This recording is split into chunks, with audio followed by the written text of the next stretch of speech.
In May of 2023, we released 2 episodes covering the unsolved murder of Matthew Rattlesnake Grant. That's when we first began working with his aunt, Rhonda Grant-Connelly, who has since gone on to begin the Blackfeet Nation MMIP organization, and who has connected us with families over the past 2 years. Matthew was killed in December of 2016. As the case enters its 9th year, Rhonda has been working with law enforcement to finally hold Matthew's murderers responsible, in the hopes of bringing in any new information, especially from people who might not have been ready to speak in 2016, but who are now willing to help Matthew's family. We are re-airing both his episodes. We're also funding social media ads featuring his FBI poster and the $10,000 reward. These will be targeted to Montana. Rhonda prepared a statement for us to read to our audience, so please pay special attention to the specific special agent mentioned, as he is actively reviewing any tips or leads in Matthew's case. Rhonda wrote about becoming an organizer not just for Matthew, but for other families as well.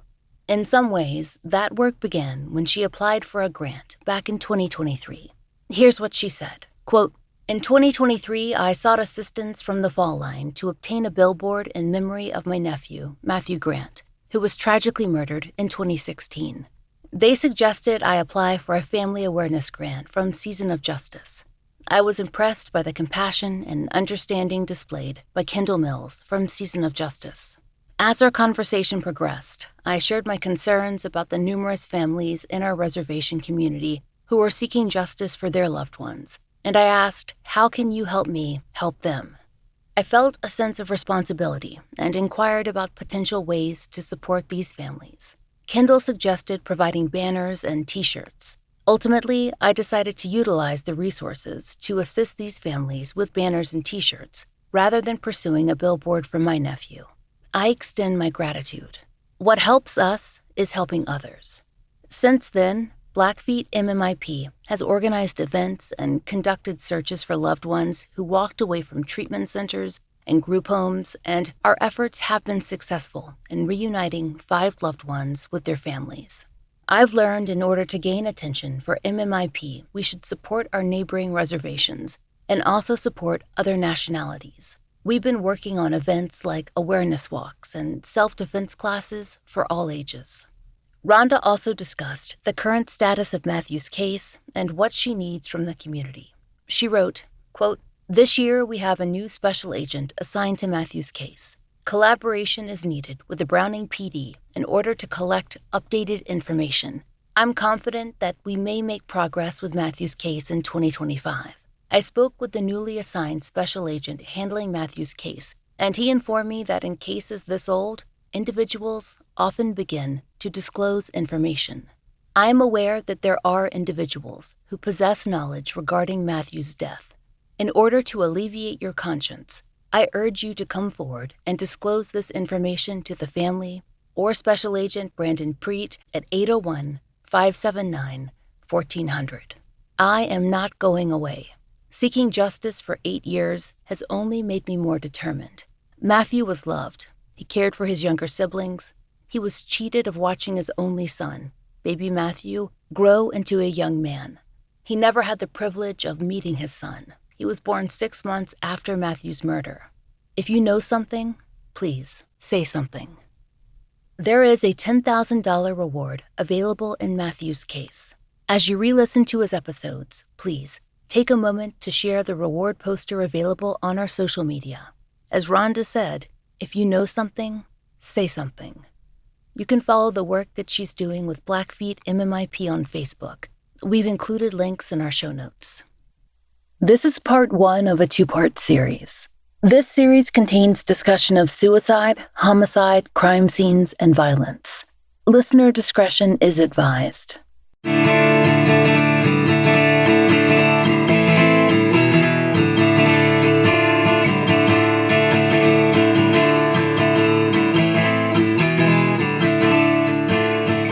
This is The Fall Line.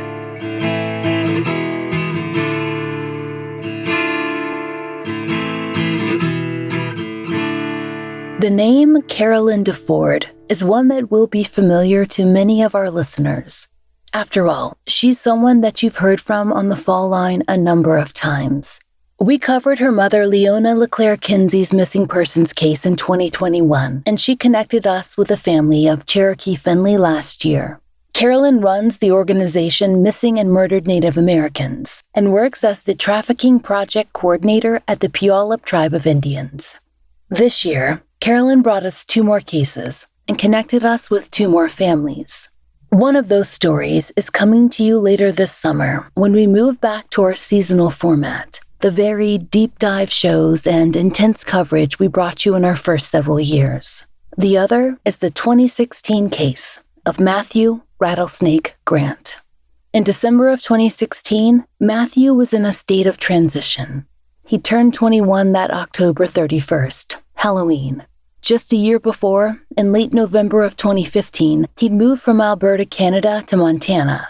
After traveling back and forth between his maternal and paternal families for most of his life, he decided to settle with his late father, Ray Grant's family, on the Blackfeet Indian Reservation. His aunt, Rhonda Grant-Connelly, told us that Matthew was excited to begin his new adventure in Montana. He had lots of plans and hopes, but there just wasn't enough time. Here's what his Aunt Rhonda told us. He was only here a year. He wanted to work. He didn't have his birth certificate, so was trying to get his birth certificate because he was enrolled in the States and also in Canada. And he needed that in order to get a job. And for a short time, he moved to Great Falls with my nephew, Jordan Morgan. And they stayed there for about 4 months, and then they moved back here. And eventually, he moved in with my sister, Fonda. And he just tried to help, family members each and every way he could. He wasn't employed, but we did help him financially, if he needed something with all, he had plenty of aunts and uncles that were willing to help him. In December of 2016, that was still Matthew's situation. He was living with his aunt, Fonda, not to be confused with Rhonda, and hoping to start work soon. Temperatures had already dropped in Browning, and per KRTV, on December 15th, 2016, there was a winter storm. It was also the last day Matthew Grant's family saw him alive. He left his Aunt Fonda's home that afternoon, promising to return a little later, but Matthew never came home. His family and other community members searched for weeks across the Blackfeet Indian Reservation for any sign of Matthew. And for days, as they later told local media outlets, they had no official outside support in their search. We're told by Matthew's Aunt Rhonda that on the last day of 2016, on New Year's Eve, searchers finally found Matthew in the snow, in an alley, a little north of Browning. He was found only 4 miles or so from home. It was clear, Rhonda says, that he'd been purposely left there. There was an autopsy, but even before that ruling came in, it was obvious. Matthew Grant had been murdered. But why? He'd only been in Montana for a year when he disappeared. Matthew's Aunt Rhonda tells us that the family even has a pretty good idea as to the whys and whos in his case. But now they're waiting for the win, as in win resolution, and justice will come. 6.5 years later, his family in the United States and Canada has yet to see an arrest in his homicide. Despite a $10,000 FBI-sponsored reward and a number of tips, Matthew's case is currently unsolved. Matthew's family has worked to get his story out as part of MMIP initiatives, that's Missing and Murdered Indigenous People, since his death. They often work with the family of Ashley Loring Heavyrunner, whose story you may be familiar with. She was featured on Season 3 of the podcast Up and Vanished. Like Matthew, Ashley also lived on the Blackfeet Indian Reservation. She disappeared 7 months after Matthew, in June of 2017. Unlike Matthew, Ashley has never been found. Tenderfoot TV has offered a $50,000 reward in her case. There have also been other recent cases that have hit close to home for Matthew's aunt, Rhonda, and the larger community. Sometimes their names are mentioned in articles featuring Matthew and Ashley, when the crisis of MMIP is discussed in Browning and beyond. For instance, in April of 2021, 2 unrelated disappearances were reported just days apart, both involving members of the Blackfeet Nation. 3-year-old Arden Preppian disappeared on April 22nd, and 26-year-old Leo Wagner on the 27th of April. By the summer of 2021, KRTV reported that, quote, the Blackfeet Tribal Business Council had established $10,000 rewards in each case. Both are still missing today, though their cases have taken different investigatory turns. Arden was, quote, last seen with her non-custodial uncle, Hayhax VL, who was watching her at the time of her disappearance. An extensive search followed, but only, quote, footprints leading to a river 50 yards away from where Arden was last seen were discovered, along with the shoe searchers believed to belong to the child. As of the time of this recording, Arden Preppian has still not been located, but her uncle and his partner were charged in relation with her case. Per the local Fox affiliate, her uncle was, quote, charged with negligent endangerment and child endangerment, and his partner with, quote, accountability. These charges were based on alleged failure to, quote, properly supervise a young child in potentially dangerous conditions. According to a Missoulian article from late 2021, Arden's uncle was eventually given, quote, a 9-month suspended sentence that included house arrest for negligent endangerment. At his sentencing, Arden's uncle, quote, accepted responsibility for the loss of Arden. Via reporting on the court case, it was explained that Arden's uncle had been watching her on the evening she disappeared and had taken her to the 2 Medicine River area so that he could practice target shooting. Per the Missoulian, quote, he noticed Arden was missing while he was reloading his gun. After looking around, he saw footprints of hers leading toward the river, starting about 40 to 50 yards from where the water was. He and his girlfriend searched for several hours, and then his girlfriend called law enforcement to report her disappearance. End quote. The uncle's girlfriend's charges were dropped per the plea agreement. According to KURL-8, her mother, Arbana Preppian, passed away in October of 2022 with no definitive answers as to what had happened to her daughter.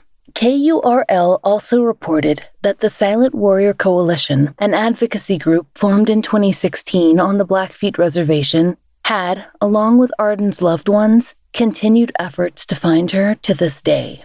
The Missoulian notes that fewer details are available in Leo's case, but that he was, quote, last seen by family and friends near the St. Mary and Bab areas, east of Glacier National Park, on April 27, 2021.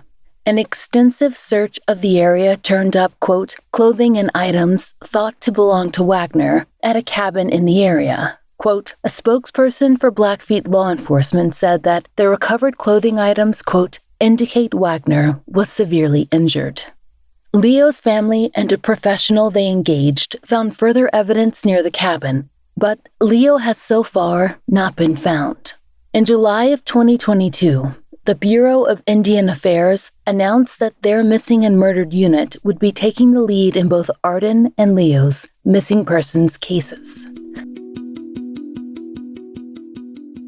According to the Independent Record, as of June of 2022, quote, there were 173 active missing persons cases in Montana.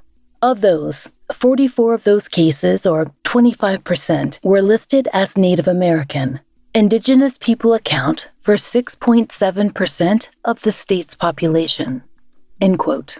And according to an ABC News segment that featured Monty Hills, a tribal law scholar, the cases of missing and murdered on reservations can be made more complicated by the overlapping agencies who may be involved. Mills explained, quote, fundamentally, you have 3 different governments who are responsible for protecting public citizens in Indian country: the federal government, state governments, and tribal governments. And anytime you get 3 governments together to try and do anything, it becomes challenging. Things have certainly been challenging for Matthew Grant's family. From the very first days of his disappearance to today, when his homicide case remains open, his Aunt Rhonda and his other loved ones have continued to pursue answers. And Rhonda feels those answers are readily available. It's just a matter of law enforcement feeling that they have enough evidence to finally move forward. As we told you at the beginning of this episode, Matthew grew up in both Alberta, Canada, and in Montana. Though he spent more time in Canada, his visits to Montana and his father's family were significant. And when he came to the United States in the fall of 2015, he had plans to make Montana his permanent home. Much of Matthew's family lived within the towns and communities within the Blackfeet Indian Reservation. Per the official state website, the reservation stretches over 1.5 million acres and encompasses towns and communities like Browning, Babb, Hart Butte, and more.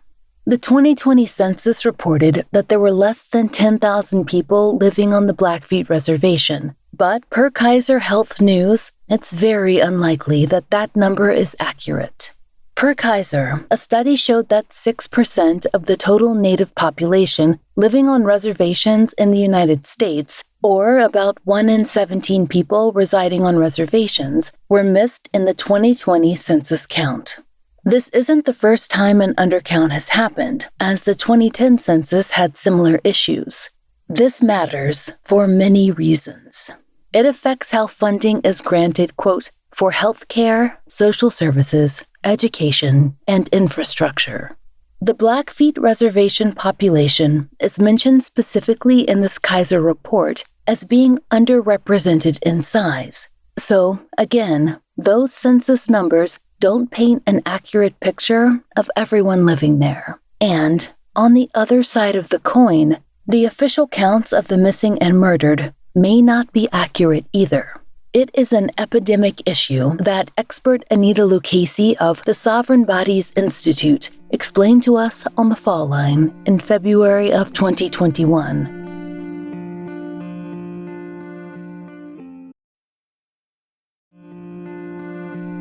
When he was growing up, Matthew Grant spent his time on both sides of the northern border. As we said, his mother is from Canada, and his father, Ray Grant's family, is from in and around Browning. And according to his Aunt Rhonda, as a child, Matthew loved visiting family in Montana, and sometimes he even got to stay for months. Here on the show, we spend a lot of time taking you across the southern United States. It is territory that we know well, from the rutted back roads to the swamps and marshes, the mountains, the hill country, the red clay, and the rocky shores. Even when we're outside our region, to bring you those national cases, from California to Washington to Oregon to Texas and the like, it's usually a state that one of us is familiar with. We've lived there or visited often enough to be able to paint a scene for you. But occasionally, there's a story where we have no reference.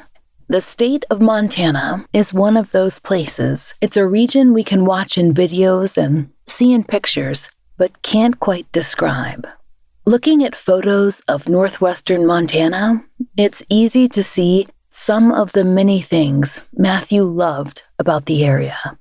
In the photos I found of Browning, there's a feeling of the sky and the land meeting at the mountains, like the ground and the clouds exist on two flat plains that run out at the foothills of the Rockies.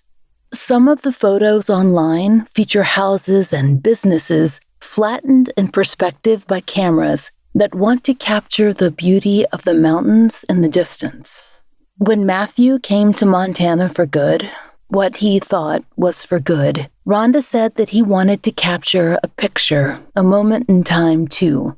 She described his travel down from Canada to us. You'll hear more about that just a little later. And a specific moment in front of Chief Mountain. In this clip, you'll hear Rhonda mention someone named Jonelle. That's another one of Matthew's aunts. He was happy when Janelle and I picked him up. We have, I don't know if you're familiar with this, called Chief Mountain. It's kind of like a sacred mountain, and it's between, just not very far from the border of Canada. And it's kind of like a spiritual thing for everyone. I really don't know the background, or the story about it. But he wanted to take a picture standing in front of it. So I got out and I took a picture of him and Janelle. And when he got out, he stood there and he was just so proud. He looked around, he had a big old smile on his face and grin. And he said, "Oh, America." I couldn't, he was just, I was thinking, he looked at this like, for a much better life than, than I took. Yeah, I took everything, when we live here in the United States, everything for granted. We don't realize what other people go through, out of the States or other countries. Rhonda explained to us that Matthew's optimistic outlook was something innate. It was just something that Matthew, the firstborn child to her brother Ray and his then wife Eileen, had been born with. Ray, Matthew's father, was the third youngest in the Grant family, and Rhonda was one of the oldest, which means there was some fair amount of distance between them, considering that there were 12 children in all. So, she got to watch Ray grow up too. Rhonda said that things hadn't been easy for them. Even before Ray, one of the youngest children, had been born. In terms of loss, the Grant family has faced a lot.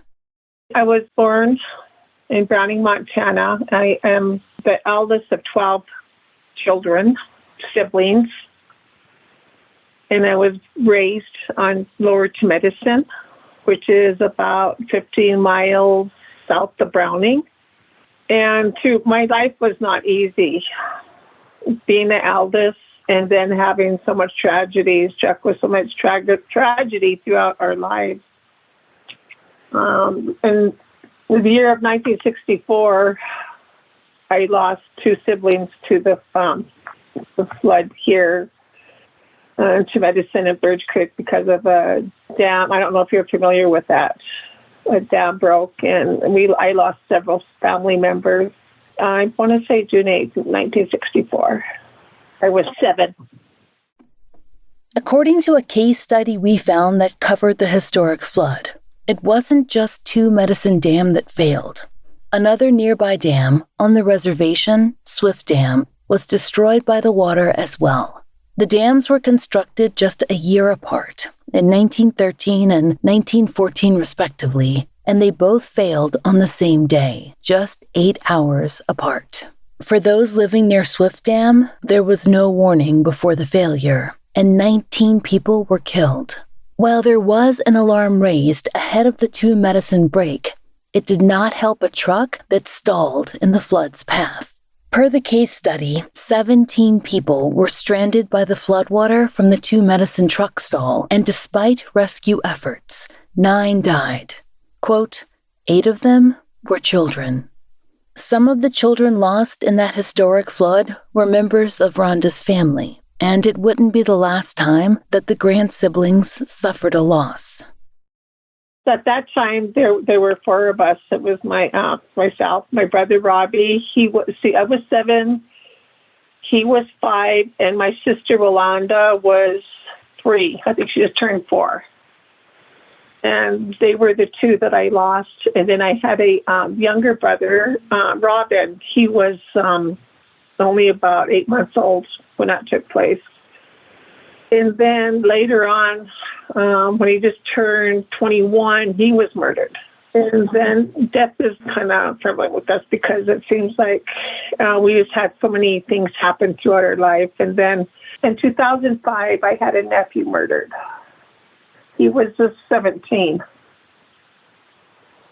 And then when this happened to my nephew, it was just so hard to comprehend and to deal with it that it was a total shock and disbelief, because I was thinking, okay, how could this happen again?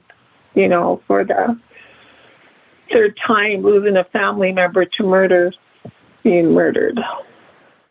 This all happened to the Grants years before Matthew moved permanently to Montana. By that time, 2015, Matthew's father Ray, who you'll recall was one of Rhonda's youngest siblings, had already passed away. According to public records, he died of natural causes on December 24th, 2010. Ray was just 33 years old at the time of his death. Rhonda told us more about her brother Ray and how excited he'd been when he found out Matthew's mother, Eileen, was pregnant. My brother Ray, he was very lovable, and he was very artistic. He was very he didn't realize how unique he was in his artwork, and he would actually just give it away. He was an artist. He could carve, he could draw. He carved antlers, and he was also a good carpenter. And I don't think he really realized, what a great asset he was to everyone, because everyone relied on him to do things for them. And he never really asked for anything in return. And she met Matthew's mother. She was from Alberta, Canada, Hobbema, Alberta. That's where she was from. He was very excited. That was his first child. His firstborn was Matthew. And he was his pride and joy. And they also have another daughter. Her name is Cheyenne. She is 2 years younger than Matthew. Matthew's parents eventually parted ways, and Ray moved back to Montana. Matthew and his sister remained in Canada with their mother, but Rhonda tells us they did not lose connection with the children. She talked about Matthew's visits to Montana as a child and how she got to watch his personality develop. He was like his father. He was very energetic. He was lovable. He was always talking and laughing, and he liked to visit. He would walk up to my, when he come back to visit in the States, he would stay with my mother. They lived not far from Browning, and her brother lived just not even a quarter of a mile from their home. He'd walk down and visit with him, and he acted like a little man. He liked to visit, and he was loving and caring, and he one of his main concerns were his later on were his siblings. He was a type of person that was never upset. He always looked at things like everything happens for a reason. He didn't really dwell on it, and he tried to, if a person was down, he was good at lifting their spirits, and he looked at life in a way different, from the way I see it, that everything to him was good. He found good in everyone. And he trusted each and every one. He didn't have any, hard feelings. And that was his one mistake. He trusted too much. And I told him that a couple of times. He would meet someone and he'd go home with them. And I'd tell him, you don't even know him. No, but they seem like a good person. He seems nice, and become buddies. But, that I told him that's something you don't do. You don't do that. But Rhonda says that's just how Matthew was, especially when it came to his mother and sister and the younger siblings he'd later have. He was caring and sensitive to how they were treated, and it hurt him when they felt pain. Rhonda remembered that as a young boy, Matthew would tell her how upset he'd get when other children would pick on his sister, Cheyenne. And I said, what do you do, my boy? I said, do you stick up for her? Or do you? And he said, yes, Auntie. He said, I tell him, please leave my sister alone. That's the type of person he was. He didn't believe in violence. Rhonda told us that, though he had strong ties in Canada, Matthew told her for years that he wanted to come to the United States for good. Things could be difficult in Alberta, and he seemed at his happiest when he spent time in the States. But when he was little, it could just never be a permanent situation. He kept wanting to move here, and I kept telling him, Matthew, when you become of age, think be best, I didn't want to be responsible for him. But he did come down when he was about 7 years old. He wanted to attend school here, so my mother kept him for about a year. And that day when he, Mom said she gave me some money and she wanted me to bring him shopping for school clothes, and we were in the car and he was sitting there and he was looking at me and he was this big old grin on his face. And I said, what is it, my boy? He said, Auntie, this is the proudest moment of my life. And I said, really? And I said, then why would that be? And he said, I get to go to school and I get to have new clothes. Just little things like that made him happy. And then when we were shopping at JCPenney's and he'd go in and try clothes on and come out and turn around and show me each outfit that he had on. And yeah, he was just proud.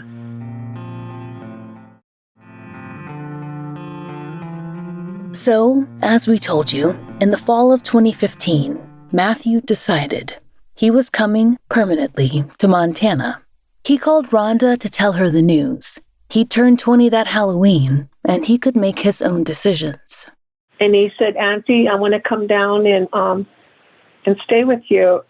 When he said that, I had this awful feeling. I said, no, my boy. I said, just wait. I said, right now, it was like in November. I said, it's snowy and it's not safe to be on the road. And I said, and you'd have to probably catch a bus to Fort McLeod, and then we have to drive up and pick him up from Fort McLeod. And, considering the weather and the roads condition, it just didn't seem safe.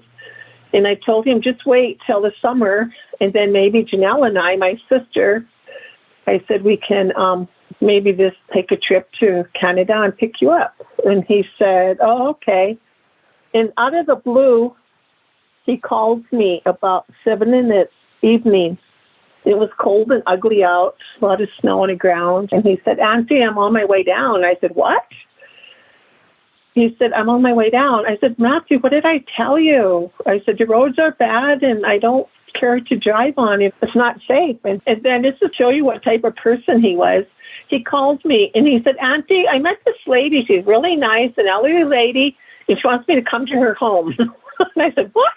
And he said, yes. He said, she's really nice. And I said, don't you dare get off that bus. So what does he do? He goes home with her brothers and her. I couldn't sleep all that night. I was just so worried. And this lady calls me in early morning, and she told me, she said that she had my nephew. And I said, what's going on? Oh, why do you have my nephew? And why did he go home with you? And I had thousands of questions. And she said, well, he seemed like a nice boy. I didn't want him left alone, so I told him he could come home with us. And I said, oh, my God. I said, I was just devastated and worried. And she said, well, we were kind of worried about him, too, because we didn't know him. So he really was very trusting. He was. I don't know. I don't understand why he was, like that. But thinking back on it now, all these years later, Rhonda says she does have some guesses. She thinks that some of Matthew's trusting nature wasn't based on what you might assume, naivete. Rather, as the oldest child, she says that he had to reach out to and interact with adults on behalf of his siblings. It made him more comfortable with people and made him extroverted. That meant that he made friends easily, and he attracted people to him too. But sometimes, attention could spark jealousy. That's just not something that Matthew would have focused on, though. He was the type of person, like, if he seen you doing something, he wouldn't hesitate to jump in and help you. All of my nieces and nephews, they all gravitated to him because he had such an awesome personality. He was always laughing and joking. Never really took life seriously. He was always look at the bright side of things. And that's when that's why, when he disappeared, that's why, I couldn't, believe that he'd actually walk away without one of our family members with him. So was there a time you had become concerned about him, or was everything going along normally before he disappeared? Everything was going along normally. Yeah, I wasn't concerned about him. One thing he hated drugs. He did drink, I'll have to admit to that. He would drink, but he hated drugs. And he wasn't really a big concern. Like I said, he was always with one of his cousins, my nephews, or my nieces. I have about 5 nephews and, 5 or 6 nieces. And then his cousins, they all call me Auntie, all over his, older cousins. And they just all looked out for one another. Do you know who you first heard that he was missing from? How did the family come to realize it? At that time, my husband was sick. He was in Kalispell Hospital. He almost died. And I just had a knee replacement a week prior. And I was sitting there And I was looking on my phone and Facebook, of course, and my sister Fonda, it was like at midnight. She said, Matthew, where are you? And I was thinking, this is kind of, what's going on? So anyway, I called her. I said, Fonda, what's going on? And she said, well, Matthew left this afternoon. He never did return. See, that was out of ordinary because he never stayed away. He always, came back. And she said, and I don't know where he's at. Where's, like Jordan, and where's AJ and Jeffrey, my other nephews? And she said, they're home. And then right then, and I knew something happened. I just knew it. I just had that gut feeling something happened. And so anyway, we start calling everyone. And first thing in the morning, that morning, I called her again. I said, Fonda, you need to, did he return? And she said, no. And I said, well, you need to put out I'll file a missing report, So that's what she did. And the police, they didn't take it seriously. They just assumed he was out partying. And we told them, no, it's not true. While Rhonda's husband Gordon was in the hospital and Rhonda was incapacitated from her surgery, she followed along as well as she could from home, staying in constant contact with her relatives. She says that they were unable to secure official help in their search, so they reached out to family and community members for help. When Matthew was missing, he had a phone. We would call him. I'd call him every time I turn around, and messenger. And I just hate that lonely sound. It's an odd sound. And I knew, no one would pick up, but at least I tried. And I'd Facebook, I'd message him and tell him, please, call us, and whatnot. I don't want anybody to go through what we had to go through. I think it was about 4 days after he was released. My husband was released from the hospital. And I started trying to seek help, asking people to help us search. It was, the weather was like minus 20s, and we had like big old snow drifts, like 4 feet, 5 feet, and it was blowing continuously out. And nobody wanted to venture out in that type of weather, but my nieces and nephews and my brothers and sisters didn't hesitate. They'd go out every day, and I'd tell them I couldn't do nothing, so I'd tell them, go and search every alley, look under cars, look in old sheds, and whatnot. And I called the sheriff department, and they said they couldn't help us because they didn't have no jurisdiction on the reservation. Called the police department, and they said it had to be like 24 hours. And I said, it's been longer than 24 hours. He's been missing for almost a week now. And we need assistance. We need help. So anyway, we started making posters, and by then we plastered all over Facebook. And by then people would say, "Oh yeah, I'm pretty sure I've seen him here in Kalispell." So my siblings, my nieces and nephews would take that dreadful trip to Kalispell, the roads and so treacherous and whatnot, and hang posters and find this another dead end, Or at Great Falls. They even took a trip to Great Falls because they thought someone seen him there. And there was just, and I told Gordon, he's not there. He said, just leave him alone. He said, it's keeping him busy. And keeping that their minds, from thinking the worst, and I guess they wanted to believe that he would be found. Two members of the Silent Warrior Coalition, whom we mentioned near the beginning of the episode, Diana Bird and Belinda Bullshoe, discussed the efforts with KRTV. They said locals were Googling the best and safest ways to organize a search party in harsh winter conditions. Diana Bird told KRTV, quote, "You had the younger ones going door to door, going to some places that people would be scared to go to find Matthew." Meanwhile, Matthew's family went over the hours of the day of his disappearance, his social posts, what he'd said, and with whom he was last seen, because Matthew did not leave his Aunt Fonda's home alone on December 15th. As Rhonda told KRTV in 2019, some people had arrived to pick him up. Rhonda explained, quote, "A young gentleman got out of his vehicle knocked and asked for Matthew. Matthew jumped up. He was in his room. Fonda asked him where he was going. He said, "I'll be right back."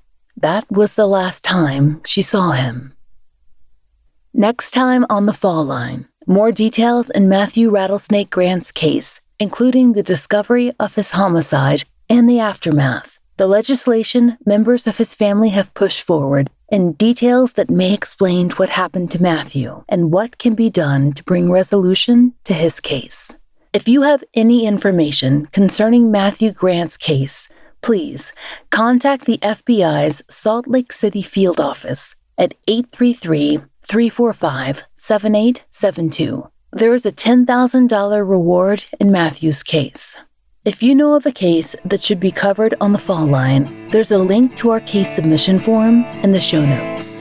Thank you for listening. The Fall Line is an independently produced show, and we appreciate listener support. It allows us to do research, obtain FOIA, pay our content advisors, and support and donate to the causes we care about. If you try out the products we advertise, please use our sponsor codes. It really helps.